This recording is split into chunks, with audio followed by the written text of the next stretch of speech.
દેશ વિદેશમાં ચર્ચિત મેરઠના કિસ્સાની વાત કરીએ તો મેરઠ સમગ્ર દેશને હચમચાવી નાખનાર સૌરભ હત્યા કેસના આરોપી સાહિલ અને મુસ્કાનને જેલમાં રજૂ કરવામાં આવ્યા હતા. વિડીયો કોન્ફરન્સ દ્વારા બંને 2 મિનિટ માટે CJM કોર્ટ સામે ઊભા રહ્યા. ત્યારબાદ 15 એપ્રિલની તારીખ નક્કી કરવામાં આવી.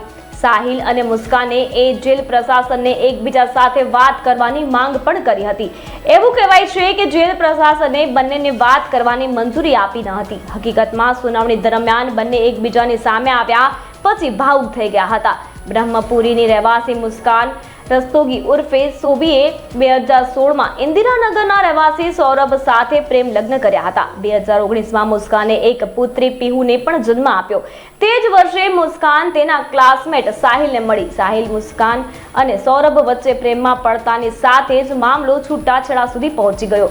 બંનેના 14 દિવસના રિમાન્ડ બુધવારે પૂરા થઈ રહ્યા છે.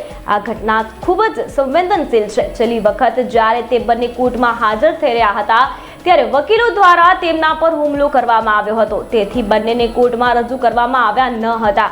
બંનેને જેલની અંદરથી વિડીયો કોન્ફરન્સ દ્વારા રજૂ કરવામાં આવ્યા હતા. જેલ અધિક્ષક રાજ શર્માએ જણાવ્યું કે બંનેને અલગ અલગ બેરકમાંથી રજૂ કરવા માટે લાવવામાં આવ્યા હતા. કોન્ફરન્સિંગ દ્વારા 2 મિનિટ હાજર રહ્યા પછી તેમને ફરીથી બેરેકમાં લઈ જવામાં આવ્યા.